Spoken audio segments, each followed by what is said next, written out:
የትግራይ ክልል ጊዜያዊ አስተዳደር ባለስልጣናት በጀነራል ታደሰ ወረደ እየተመሩ ትናንት 4 ኪሎ መግባታቸው ተነግሯል። ወደ 4 ኪሎ የተጓዙት ከጠቅላይ ሚኒስትር አብይ ጋር በትግራይ ክልል አሳሳቢ ጉዳዮች ላይ ለመነጋገር እንደሆነ ሲነገር አምሽቷል። በሁለቱ ወገን የሚደረገው ንግግር በቀጣዩ ምርጫ፣ በበጀት፣ በተፈናቃዮች መመለስና በወልቃይት እንዲሁም የባንክ ሂሳባቸው በታገዱ የኤፈር ተቋማት ዙሪያ ሊሆን እንደሚችል የሚገመት ነው። የጊዜያዊ አስተዳደሩ መቀመጫዎች በአብላጫው የያዘው ህወሓት ጀነራል ታደሰ ልዑካቸውን እየመሩ 4 ኪሎ በገቡበት አፍታ በፌዴራል መንግስቱ ላይ ድብን ማለቱን የሚገልጽ መግለጫ ወጥቷል። ህወሓት በመግለጫው ወደ ትግራይ ነዳጅ እንዳይገባ ከተከለከለ 10 ወር ሆኖታል። ጊዜያዊ አስተዳደሩ በጀት በመከልከሉ የመንግስት ሰራተኞች ደሞዝ ክፍያ ቆሟል። የኤፈር ተቋማት የባንክ ሂሳብ ያለ ህግ አግባብ ታግዷል በማለት ቅሬታ ካልተፈታ ወደ ግጭት ልናመራ ነው ብሏል። የጀነራል ታደሰ ወረደ ወደ 4 ኪሎ መጓዝም በእነዚህ ነጥቦች ላይ ከአብይ ጋር ለመነጋገር እንደሆነ ታምኗል። ህወሓት በመግለጫው ሌላው ትኩረት ያደረገበት ነጥብ ወልቃይት ነው። የአብይ መንግስት የነ ኮሎኔል ደመቀ ዘውዱ ህገወጥ አስተዳደር እንዲፈርስ መመሪያ መስጠት ይገባዋል ሲል አጥቷል። ጀነራል ታደሰ ራሳቸው በወልቃይት ጉዳይ እንደማይደራደሩ ይነገራል። ባለፈው ሳምንት ተካሄደ በተባለ ኮንፈረንስ ላይም ለሰላም ብለን ግን አሳልፈን የምንሰጠው ግዛት የለንም አሉ ተብሎ ሲወራ ሰንብቷል። አብይ የሚመሩት የፌዴሪ መከላከያ ሰራዊት ደግሞ ከወር በፊት ሁመራ ውስጥ እነ ኮሎኔል ደመቀ ለሚመሩት የተከዜ ዘብ ወታደራዊ ስልጠና እየሰጠ በይፋ ታይቷል። የሆነ ሆኖ ይህ የጀነራል ታደሰ የ4 ኪሎ ጉዞ ብዙ ኪሎ የሚመዝን የፖለቲካ ኪሳራ እንዳያመጣባቸው ተፈርቷል።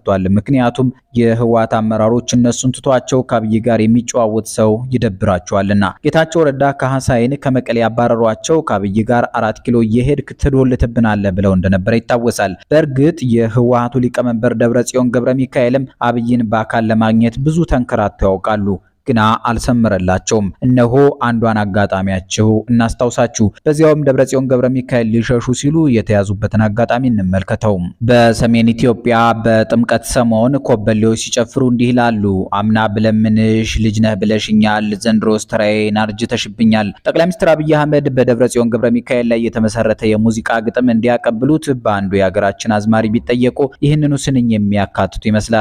ከዓመት በፊት በጥቅምት ወር መግቢያ ደብረጽዮን ገብረ ሚካኤል አዲስ አበባ ነበሩ። ያቺ የእጃቸው መዳፍ ያህል ያውቋት የነበረች ከተማ ግራ አጋባቻቸው እየተባለ ሲወራ ነበር። ከሂልተን ሆቴል በአንድ ጠባቂ ታጅበው ወጥተው ነጭ ፕራዶ ውስጥ ሲገቡ አይተናል። አብይን ሳያገኟቸው መቀሌ መግባታቸውም እየተወራ ነው። አቢቹ ሆዬ ከሰሜኑ ድላቸው በኋላ ላማቸው ወልዳላቸዋለች እያሉ ቲያትር የሚመስለውን የዚያ ሰሞን ጮማ ወሬ የተረኩልን ሁኔታውን የተከታተሉ ምሁርም አሉ። ደብረጽዮን ገብረ ሚካኤል የተባሉት የዚያ ትውልድ ቅሪት ከአፄ ዮሐንስ አራተኛ ከተማ ከንደርታዎች መንደር መቀሌ ተነስተው ወደ ዳግማዊ ምኒልክ ከተማ ወደ ሸዋ ሰዎች መንደር አዲስ አበባ ከመግባታቸው ሰዓታት ቀደም ብለው የራያውን ልጅ የህግ ተማሪውን አፈጮሌውን በአብይ አህመድ በስሱ በሳቸው የማህበራዊ ጉዳዮች አማካሪ ሚኒስትር ዳንኤል ክብረት ብርሃኔ በሙሉ ልብ ይወደዱ የነበሩትን ኋላ ለይቶላቸው የአብይ አማካሪ ሚኒስትር የሆኑትን ጌታቸው ረዳ ካህሳይን ከትግራይ ክልል ጊዜ አስተዳዳሪነት መፈንቀል ነበረባቸው። ብዙ ጊዜ ሞክረውታል። ይሄኛው ግን በወረቀት ያደረጉት ነበር። ከወራት በፊትም ዓለም ገብረ ዋህድ የተባሉት የደብረጽዮን ገብረ ሚካኤል ሰው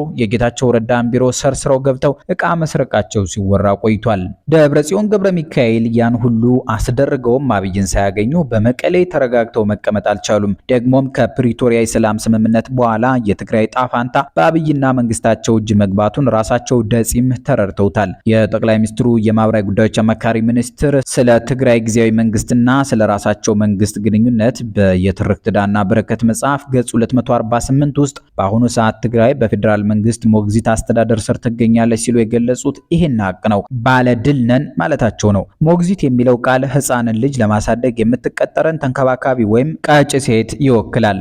ዲያቆኑ እንዲህ ማለታቸው ነው። እሳቸው የሚያማክሯቸው ጠቅላይ ሚኒስትር በጦርነት ያዳከሟቸውን የትግራይ አመራሮች እርስ በርስ ለስልጣን ሲሻኮቱ እያዩ የጆርጅ ኦርዌሉ የእንስሳት እርሻ መጽሐፍ ትዝ ብሏቸው ፈገግ የሚሉ ይመስላል። አምና ብለምንሽ ልጅ ነህ ብለሽኛል፣ ዘንድሮስ ተራዬን አርጅተሽብኛል። እዚህም ላይ ሊዘመር ይችላል። ደጺ በጦርነቱ ዋዜማ ግፋ በለው ይገፋል በግዱ ያገሩ ገመገም ሲጠፋው መንገዱ ባይነበሩ ይባላል። አብይ ደግሞ ያኔ አትንኳት ጎጆዬን እንዲሁም ዘማለች ትልቁን አዳራሽ ይዛው ተወድቃለች እያሉ እነ ኃይሌ ገብረስላሴን ሽማግሌ እያደረጉ መቀሌ በመላክ ሰላም ስጡኝ ሲሉ እንደነበረ እንሰማለን። ቢሆንም ግን ሰሚ አላገኙም። እነሆ የሆነው ሁሉ ሆኖ በደብረጽዮን ገብረ ሚካኤል ላይ የስልጣን ፀሐይ ጠልቃ አዲስ አበባ እጅ ጠኝ አደረገቻቸው። ጌታው ደብረጽዮን እጅግ ተዋረዱ፣ የሸዋን መኳንንት እጅ ነስተው ሄዱ የሚያስብል ውርደትም ተከናነቡ። በሉ የምናከብራችሁ ተመልካቾቻችን እዚህ ላይ አንድ የሚገመት ነገር አንስተን ሊኮበልሉ ሲሉ ስለተደረሰባቸው ደብረጽዮን ገብረ ሚካኤል ወደ መጫወት እንሻገራለን።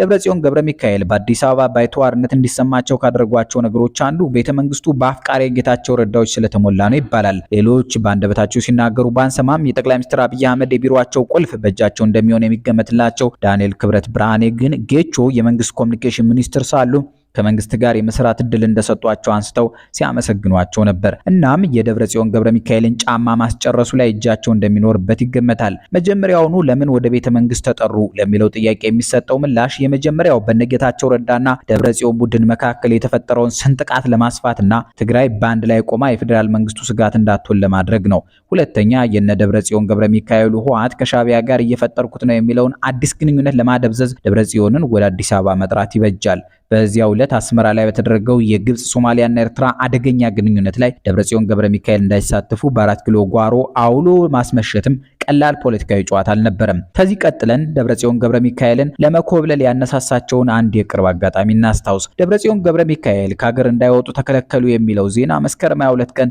2017 ዓ.ም ለጣቢያችን የደረሰ ነበር። በዚያው ዕለት ደብረጽዮን ወደ አየርላንድ ሄደው ጥገኝነት ለመጠየቅ ሲዘጋጁ መረጃ ደረሰኝ ያለው የፌዴራል መንግስት ከሀገር እንዳይወጡ እግድ አስተላልፎባቸዋል መባሉ ይታወሳል። ደብረጽዮን በህወሓት ውስጥ የተፈጠረውን ክፍፍል ተከትሎ በትግራይ ህዝብ ባለቤትነት የተመዘገበውን የኤፈርት ሀብት የኦዲት ምርመራ ሲደረግበት 13 ቢሊዮን ዶላር ጉድለት መገኘቱ በመረጋገጡ ከተጠያቂነት ለመሸሽ ከኢትዮጵያ ሊኮበልሉ ነው በሚል መታገዳቸው ነበር የተዘገበው። ህወሓት ወደ ትግራይ ተሰባስቦ ሲገባ በድርጅቱ ውስጥ ከፍተኛ ውዝግብ ሲነሳበት የነበረው ጉዳይ የኤፈርት ሀብት ብክነት እንደነበር አንድ ምንጭ አስታውሷል። የኤፈርት ገንዘብ በአውሮፓና በአሜሪካ ባንኮች ውስጥ በተለያዩ ግለሰቦች ስም ተቀምጦ እንደነበርም ተናግረዋል። የተቋሙ ገንዘብ ምንም እንኳን ኦዲት የሚደረግ ቢሆንም ለዘረፋ የተጋለጠ እንደነበር የሚገልጹ አካላት አሉ። በሀገር ውስጥ የኤፈርት ኃላፊ መሆናቸው የሚታወቀው ኃይሌ ሊባኖስ የተባሉ ሰው ሲሆኑ በውጭ ሀገራት የተከማቸውን ገንዘብ ደግሞ የሚያንቀሳቅሱት ከፍስሐ ማንጁስ ጋር ተባብረው ነው። በቅርቡ ጠፍቷል ከተባለው 13 ቢሊዮን ዶላር ውስጥ 3 ቢሊዮኑ በጦርነቱ ወቅት መሳሪያ ከውጭ ሀገራት ተገዝቶበታል በሚል ሰነድ ቀርቦ እንዲወራረድ መደረጉን ምንጮች አትተዋል። 10 ቢሊዮን ዶላሩን ደግሞ ከህወሓት የጽህፈት ቤት ኃላፊ ፈትለወርቅ ገብረ እግዚአብሔር ሞንጆሪኖ ጋር የፍቅር ግንኙነት እንዳላቸው የሚነገርላቸው ኃይሌ ሊባኖስ ይዘውት ወደ እንግሊዝ መሰወራቸውን ምንጮች አረጋግጠዋል። ኃይለ ሊባኖስ በዋና ዋና የሀብት እንቅስቃሴዎች ውስጥ ፕሬዚደንቶችን ወክለው የሚገኙ ሰው ነበሩ። ኃይለ ሊባኖስ ያንን ቅርበት ተጠቅመው ትልቅ ማጭበርበርና ወንጀሎችን ከፈጸሙ ሰዎች ግንባር ቀደም ሆኑ። ህወሓት ከጠቅላይ ሚኒስትር አብይ አህመድ መንግስት ጋር የሞት ሽረት ፍልሚያ ላይ ሳለ ድሮንን ጨምሮ ወሳኝ ጠመንጃዎችን የመግዛት ኃላፊነት ለእኒህ ሰው ተሰጥቷቸው ነበር። አንድ ቻይናዊ የጥቁር ገበያ የጦር መሳሪያ ደላላ መቀሌ ተገኝቶ 106.7 ሚሊዮን ዶላር ተሰጠው። የተቀረው ገንዘብ ግን ለዚህ ቻይናዊ አልደረሰውም። የሆነ ሆኖ ገንዘቡን ወስዶ መሳሪያውን ሳያስረክብ ጠፋ። በዚህ መሃል ኃይለ ሊባኖስ ምን እንደቦጨቁ ግልጽ አይደለም። ወዲያው ግን ትግራይ ከምታመርተውና ከምትመካበት ወርቅ የቻሉትን ያህል ይዘው ጠፉ። በለንደን ትልልቅ ቤቶችን እንደገዙ የህወሓት ምንጮች ይናገራሉ። ከወራት በፊት ጂቲኤስ የተሰኘ ተቋም ከደብረጽዮን ገብረ ሚካኤል ጋር ባዘጋጀው መድረክ ላይ ከተጠየቁት ጥያቄዎች አንዱ የትግል ገንዘባችን የት ነው የሚለው ይጠቀሳል።